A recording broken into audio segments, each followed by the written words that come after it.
ceremony that represents a sacrifice completed. A ceremony that replaces the Passover ceremony. So, is it moral or not?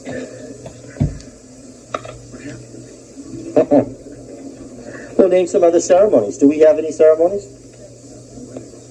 Weddings. We go through a wedding ceremony. Is it appropriate to do that? Yeah. I would say from what we read in Song of Solomon, that wedding ceremonies are very important. We just read the wedding ceremony of Israel, and it was a big deal. A real big deal. So it was a ceremony that represented something very important. Because it was a ceremony, was it not moral? Yeah. What are some other ceremonies?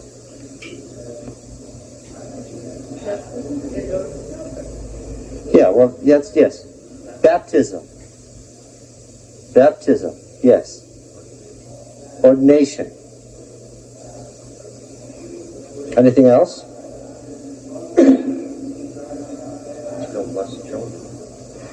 The blessing of the children. That's right. Dedication.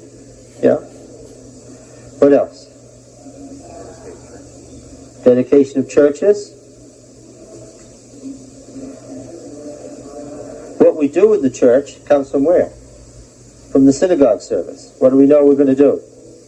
We're going to have some, prayer, and some singing, some psalm singing, and what else? Some preaching, exposition, yes. And follows a certain order that's been around since the 6th century BC. Yes, sure they did. Yes. Okay. Now, not only do we recognize that our ceremonies are moral, what do we have to recognize about ancient Israel's ceremonies? They were all moral in nature, weren't they? Right? There was no ceremony conducted in ancient Israel that wasn't moral in nature. So moral versus ceremonial is really, really a bad distinction. A really bad distinction. In fact, certain ceremonies pointed forward and have been replaced by other ceremonies that point backward. That's the correct statement. Ceremonial law as such continued or did not continue after the cross. Continued after the cross. A change in ceremonies, naturally, is not the same as saying that there was a system of ceremonial laws that ceased at the cross, because the Bible doesn't teach that. And misquoting Colossians 2:14 won't help. We don't want to fall into the trap just because other Christians do. Now then, that's one thing. There's another thing in here that I want to take issue with before we even get to it, so that we don't have this sort of problem coming up. They want to talk about health, and they direct our attention in the next lesson to Leviticus 18. And Leviticus 18 is that chapter which establishes family relationships in Israel. Why does Leviticus 18 have to establish family relationships? Not for the reasons given in the quarterly, unfortunately. Why does Leviticus 18 establish family relationships? First of all, what was the norm or pattern of family in the ancient world, in more specifically ancient Canaan, and more specifically ancient Israel? What was the norm of family patterns in that society, especially early? When Israel came from Egypt, and for the first 500 years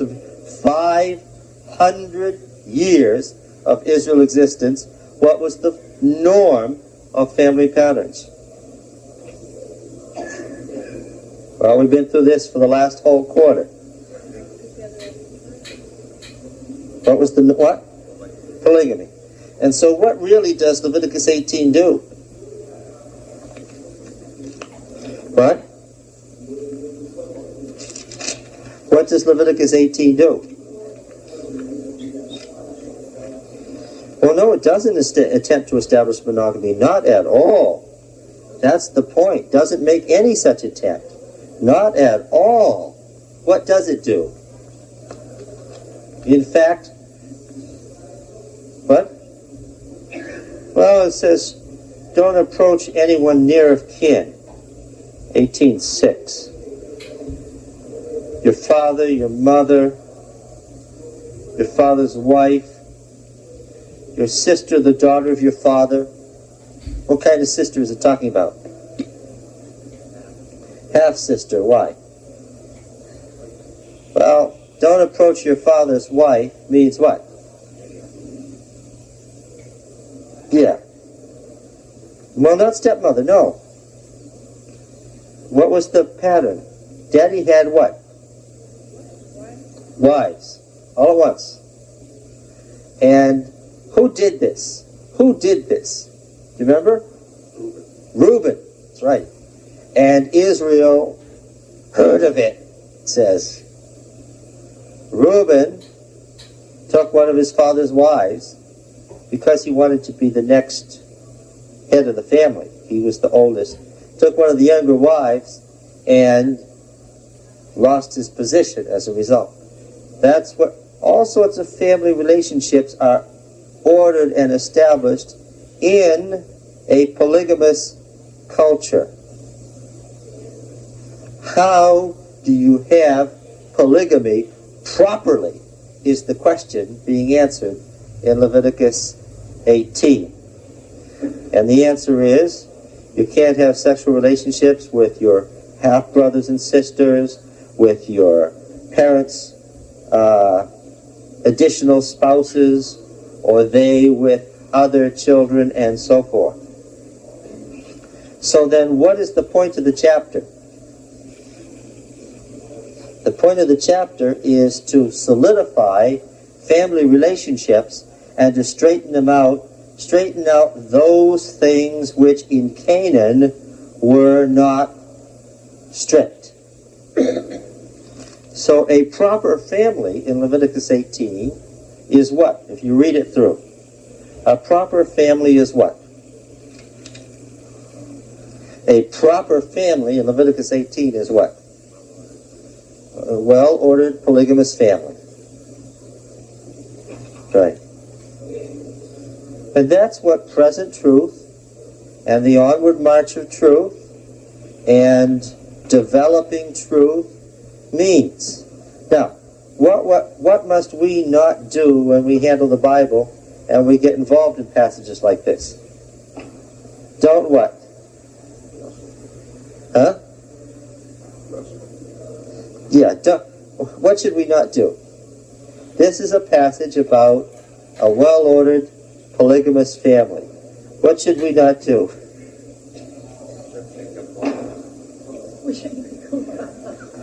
Yeah. Well, we can't read into the text what it doesn't say. Isn't that right? We can't make this, no matter how hard we try, a monogamous family or principles for today. Well, we can do principles, but we can't do specifics. What principle would we have here?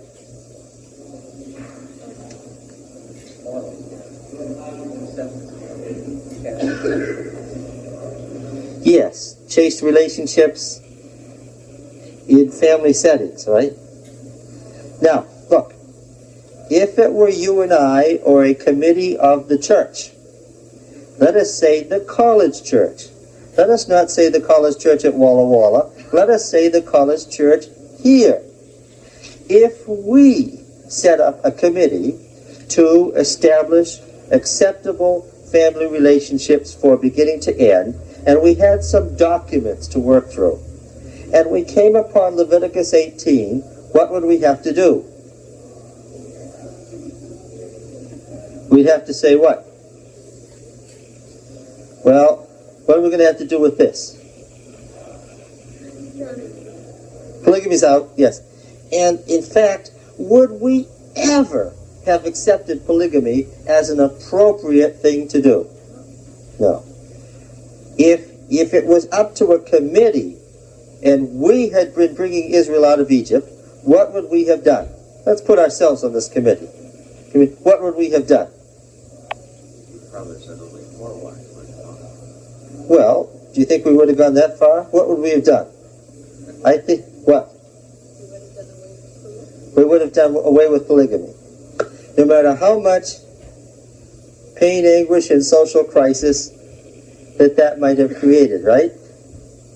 Now, we know that as a church we did that, right? Huh. And some of us non-theologians are having meetings, and it's really helps to project their part of the matter and it had some effect. And as we were closing the meetings, a man came up to me and said, "When I have 2 wives, I don't have an answer." Well, but you do now. He asked about the man in Ghana who came and said, "But I have 2 wives. What shall I do?" And children by both. And children by both, yes. And according to the way God set up society, when he brought Israel out of Egypt, what would the Lord's answer have been? Present truth would be 1 wife, but what? Yes. Now, in this case, it took God 500 years to get from polygamy to monogamy. Now, that man from Ghana might have been told, well, maybe it won't take your family 500 years. Maybe you can have your children have monogamy when? In the next generation. Make sure when your children marry, what? And I also would have said to him, I understand, he was asking about himself. I would have said to him, read the rules that apply to your situation in Leviticus 18. Make sure, since this is scripture. By the way, am I... Why is it that they always, I mean, you know, if someone has 2 wives and they come into the Adventist church, they make them leave one or whatever, if not... That's right. That's what they do. I don't know. Because they thought that Leviticus 18 was part of a ceremonial law that was nailed to the cross. The fact is that when we find ourselves in this situation, here are the guidelines. Yes. We down in Ezra, though,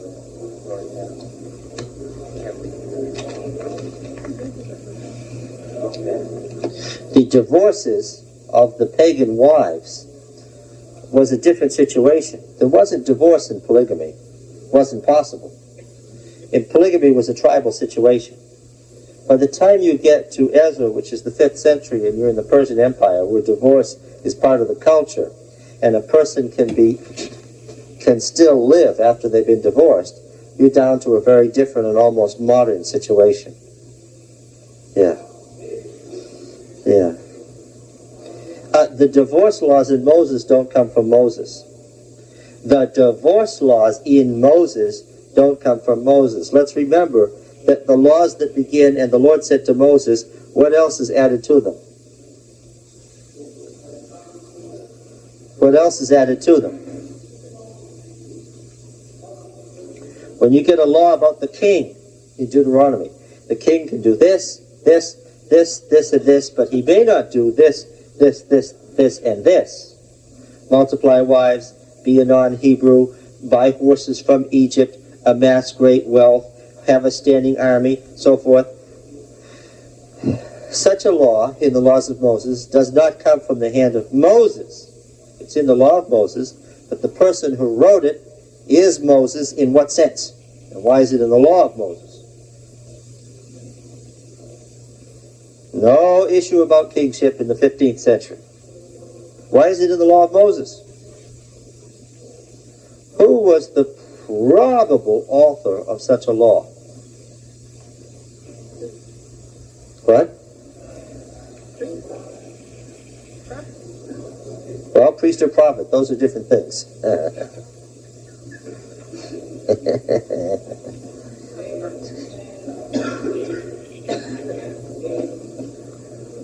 Well, what was Moses' office, if you want to be technical?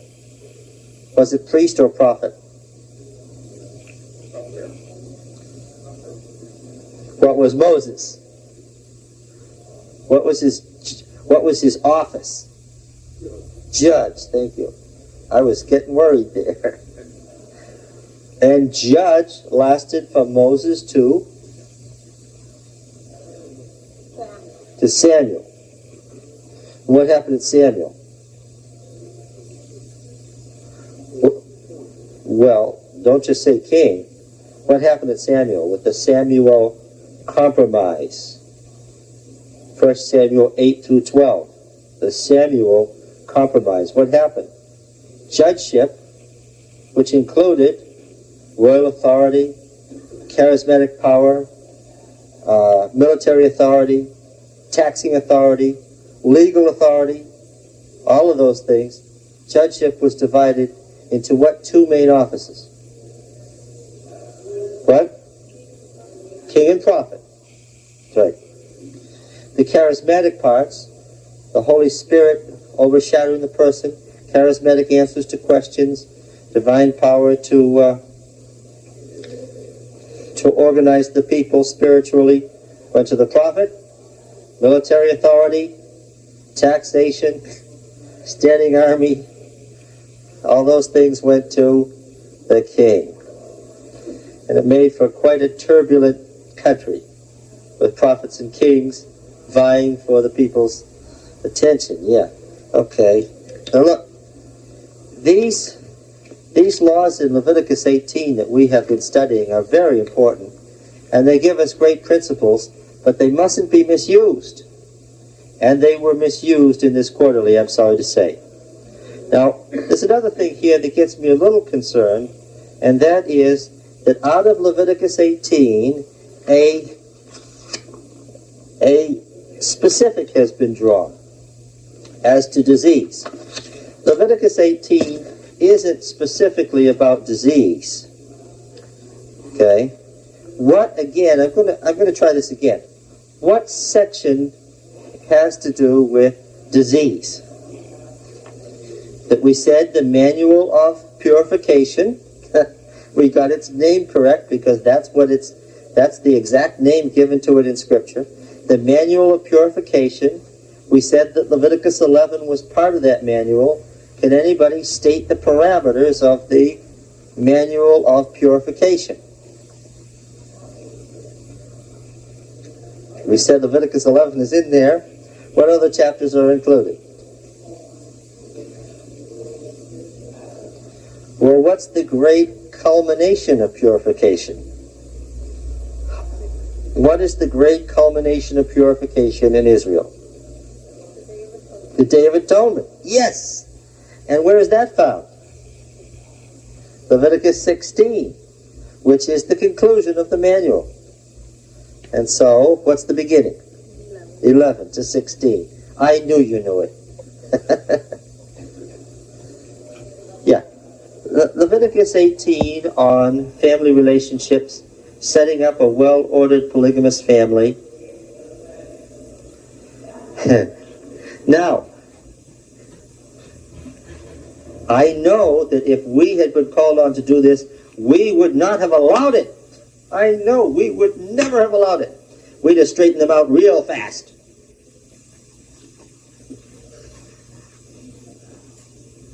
The Lord, knowing best, let it straighten itself out in 500 years. Do you think any of us would have waited 500 years to straighten out that polygamous mess? Absolutely not. Okay.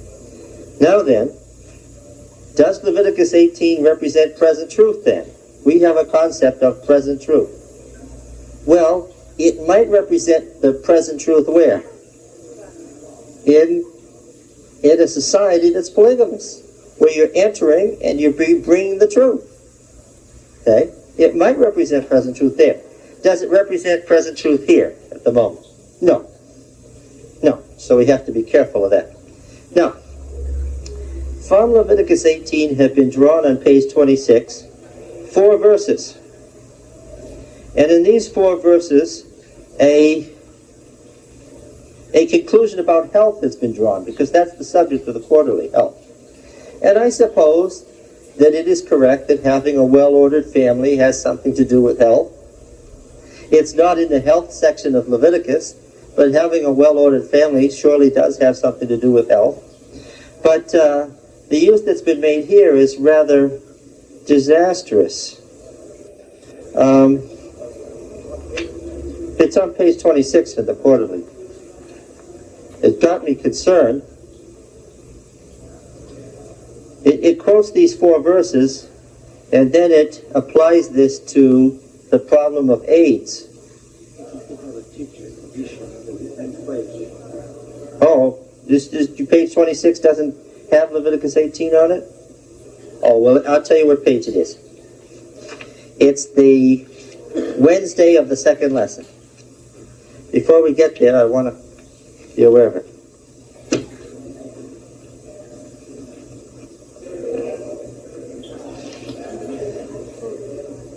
It is true that a well-ordered family will make for less disease. Isn't that true?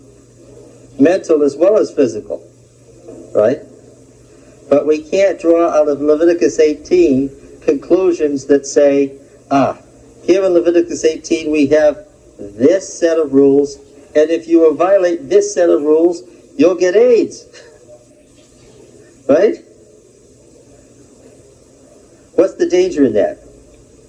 I was particularly concerned about the fact that the quarterly suggests that there's a sentence in there about men lying with men, and that therefore, if you use this verse here, then if you don't, you'll get AIDS. There's a danger in that. What's the danger? And I think everybody who's aware of the problem of AIDS would state this danger. What's the danger? If you think that homosexual practice will give you AIDS, what's the danger? Yeah, that's right. Because in fact, a great, big issue in Leviticus, this is stated once, but 20 times in Leviticus, Leviticus warns about ingesting what? What? Blood. Yeah. Once it says this, and 20 times it says, don't ingest blood. And that's never mentioned. And we should take that seriously. Why? Because what? Yeah, because if you want to bring up this question, then quote me one of the 20 texts in Leviticus about blood. And I'll tell you, it has all sorts of ramifications. Don't eat blood. Yes. Says that in Leviticus. But what if we're going to make present truth out of that? What use could we make of it? 20 times it says don't ingest blood. If we're going to make present truth out of that, what should we say? Be very careful about in blood transfusions, right? Adventist hospitals, some Adventist doctors try to use very little blood. Some Adventist hospitals, not all, make it a practice to use very little blood. I was stabbed. I had no blood, no pulse, no blood pressure. They took me to the trauma room. They gave me blood. They had to. I wouldn't be alive today otherwise. They said the next day, this hospital no longer exists, City Hospital in Worcester. It's gone, doesn't exist anymore. They said the next day, we think it only fair to tell you that we buy our blood from off the street. Now we know that Worcester is the hepatitis D capital of the world. Right. Now the folks who sell their blood are what? Yes, are drug addicts. No, I understand, but I'm talking about the great majority in the city of Worcester who sell their blood and therefore have what? Many of them. Hepatitis B, hepatitis C, hepatitis D, AIDS, and so forth. Okay? So, the danger is if we start saying something, and it really worried me about the quarterly being this far behind the times, if you give somebody the impression that if you don't do that, you're safe, then what?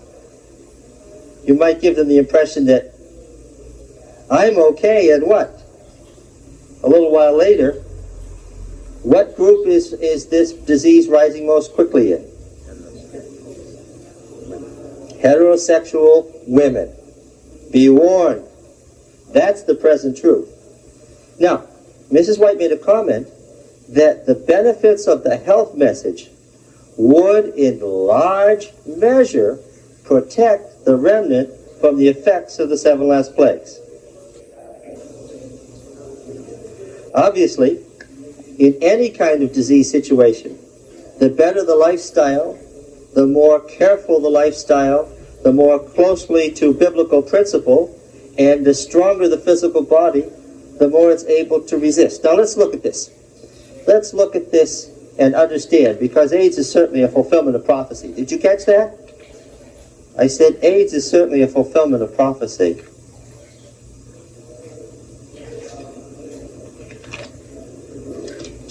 Revelation 7. I want to comment on this because it has to do with the role of the remnant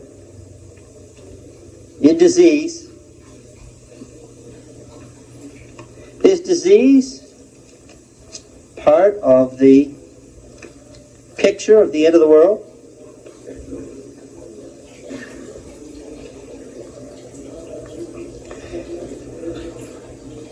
Um, 7:2, I saw another angel ascend from the rising of the sun with the seal of the living God.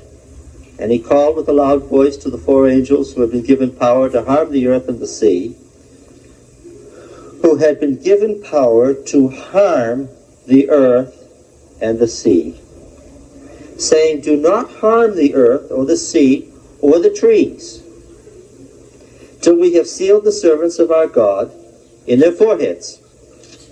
And I heard the number of the sealed, 144,000 sealed, out of every tribe of the sons of Israel, 12,000 from Judah, Reuben, Gad, Asher, Naphtali, Manasseh, Simeon, Levi, Issachar, Zebulun, Joseph, Benjamin. The list of 12 is a New Testament list. Why do I say that?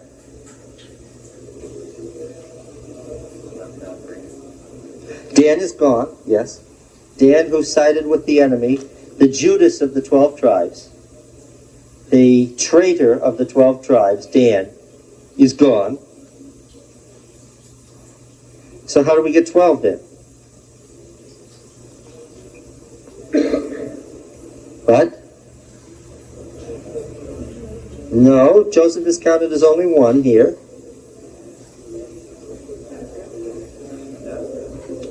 No, I see the other tribe that's been added that normally would not be listed in the list. Levi, the Levitical priesthood, is gone here.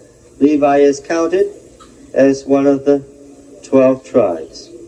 Okay, this is a New Testament list. This is New Testament Israel. Now, we have a pattern established in the book of Revelation way back at the beginning. I was in the Spirit on the Lord's Day, Revelation 1:10, and I heard a voice like a trumpet, a loud voice like a trumpet, saying, write what you see in a book and send it to the 7 churches, and then they're listed. And then verse 12 says, get the pattern, he hears a loud voice like a trumpet behind him. It tells him something. Then what does he do? He turns to see. And what does he see? No, he doesn't see 7 candlesticks. What does he see? Yeah. He sees what he has heard. Right? Not surprisingly. He hears the voice, he turns, and he sees. Right? What does that have to do with Revelation 7? What is he so far? He has heard. Verse 4. Revelation 7:4. I heard the number of the seal. In the same pattern as before, what's he going to do now? I heard the number of the seal, 12,000 from each tribe, 12 tribes making 144,000. Very precise number, very specific, just like the census in the book of Numbers. Very precise, absolute. Now what's he going to do? He's heard it. What's he going to do? He's going to turn, and what do you expect him to see? What do you expect him to see? The 144,000, of course. A particular number from the tribes of Israel. And so it says, after this I looked, and behold the 144,000. Verse 9. Some of you are saying yes and nodded. What does verse 9 say? After this I looked, and behold, Edu, look! Sudden exclamation point. What was it? It was a great multitude, which no man could number. What did he expect? Expected the 144,000, and what did he get? He got the 144,000. No. He got the 144,000, and what did they turn out to be? A great multitude which no man could number, from all tribes and peoples. You see, he's playing on what he's just heard. The description here is a deliberate play on what he's just heard. The 144,000 is what? Is a great multitude, which no man could number. The 144,000 are from the tribes of Israel, which is what? In the New Testament, it's all believers from all the tribes, peoples, and tongues, standing before the throne of the Lamb, clothed in white robes, with palm branches in their hands, and crying with a loud voice, "Salvation belongs to our God who sits on the throne and to the Lamb." All the angels stood round the throne, around the elders and the four living creatures. They fell on their faces, and worshipped God, saying, Amen. Blessing and glory and wisdom and thanksgiving and honor and power and might be to our God forever and ever. Amen. Then one of the elders addressed me. Who are these, clothed with white robes, and whence did they come? Now that's the description of the great multitude. I said to him, Sir, you know, which is a conservative answer. He doesn't he doesn't know, so he says what? You know. This is a technique, this angelic technique is often used in class. He said to me, here's the point. These are they who have come out of the great tribulation. They have washed their robes and made them white in the blood of the Lamb. Therefore are they before the throne of God, and serve him day and night in his temple, and he who sits on the throne will shelter them with his presence. They shall hunger no more. What does that tell you? They shall hunger no more. What does that tell you? Neither will they thirst any more. What does that tell you? The sun shall not strike them, nor any scorching heat. What does that tell you? What can you determine from that? The seven last... Oh yes, that's right. He said what it tells him is that the seven last plagues affected them, because he appropriately saw that this description of hungering, thirsting, being scorched with scorching heat is from where? From the seven last plagues in chapter 16. He will guide them to springs of living water and wipe away every tear from their eyes. If we look at chapter 16, we go through the familiar recitation, the now very familiar recitation.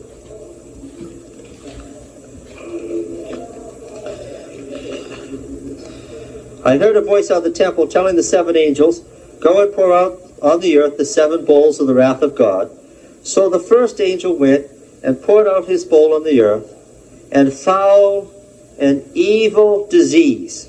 Yes, let's use the root of the Greek word, foul and evil disease, came upon the men who bore the mark of the beast and worshipped his image. The second angel poured his bowl into the sea. Of course, we understand that none of the plagues are universal. Why? Any one of these plagues were universal would what? would destroy all life. You couldn't have 7 plagues. What would you have to have? 1 plague, yes. So none of these are universal. They all affect different parts of the creation. The second angel poured his bowl into the sea, and it became like the blood of a dead man. Every living thing died that was in the sea. There's a picture of what? A symbolic picture of marine life and ocean life dying. Yes, the third angel poured his bowl into the rivers and fountains of water, and they became blood. Here fresh water becomes, and of course these plagues are modeled on the plagues on Egypt, right? The first 7 of which are more dramatic than the last 3, which seem to be additions. In the initial edition of Exodus, there were 7 plagues, and these are modeled on those, the destruction of Egypt. Fourth, because, of course, this is an Exodus motif. The plagues caused Egypt to do what? And Babylon is called Egypt in Revelation several times. It's an Exodus motif. The Babylonian Empire, which held God's people, and the Egyptian Empire, which held God's people, are equated. Okay, an Exodus motif here. Fourth angel poured his bowl on the sun, and it was allowed to scorch men with fire. Men were scorched by the fierce heat and cursed the name of God. Now what's the point? None of the plagues are universal, but what? The righteous have what? The righteous have what? They have been, are they divinely prevented from having any of the consequences of these plagues? No.